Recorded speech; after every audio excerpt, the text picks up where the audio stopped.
প্রেম করো? গাড়ি চালিয়ে খাওয়ার সময়টাই তো পাই না, প্রেম করব কখন? আর এখন? প্রেম ভালোবাসা এসব আমাদের ড্রাইভারদের জন্য না ম্যাডাম। কখনো যদি বলে ভালোবাসে? একজনকে ভালোবেসেছিলাম, তার ফল ওই মহাসড়কে প্রতিনিয়তই চোখের জলে দিতে হচ্ছে। ছাড়লে কেন? মৃত্যু নিশ্চিত জেনেও যেখানে গাড়িটাকে ছাড়তে পারেনি।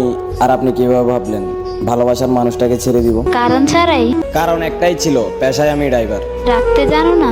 হাতে পায়ে ধরেও রাখতে চেয়েছি। নতুন কেউ জুটেছিল কি তার? হ্যাঁ, তার ছোঁয়া পেয়েই তো আমাকে ছেড়ে গেছে। নতুন কাউকে খুঁজনি? প্রথম জনের দেওয়া আঘাতে পায়ের ব্রেকটা দুবার মিস করেও বেঁচে গেছি। পরের জন এসে আঘাত দিলে তো এই দুনিয়াটাই ছেড়ে দিতে হবে। মনে পড়েনি তাকে? অনেকভাবেই চেষ্টা করেছি ভুলতে তাকে, কিন্তু বেহায়া মনটা শুধু তার কথাই বলে। সে যদি ফিরতে চায়? শত কষ্ট হলেও অপমান করে তাড়িয়ে দিব তাকে, কারণ আমি যে চলে এসেছি মৃত্যুর খুব কাছে। আবার ভালোবাসবে তবে? আবার কি ভালোবাসবো, আজও তো তাকে নিজের চেয়েও বেশি ভালোবাসি। জীবন শেষ দেখছি। সে যেদিন চলে গেছে সেদিন থেকেই জ্যান্তলাশে পরিণত হয়ে গেছি। এখন শুধু দেহ থেকে প্রাণটা যাওয়ার বাকি। তার জন্য মায়া হয় না? মায়া না থাকলে কি আজও নির্ঘুম রাতে ওই মহাসড়কে হাতে স্টারিংটা নিয়ে চোখের জল ফেলতাম? এভাবে আর কতদিন?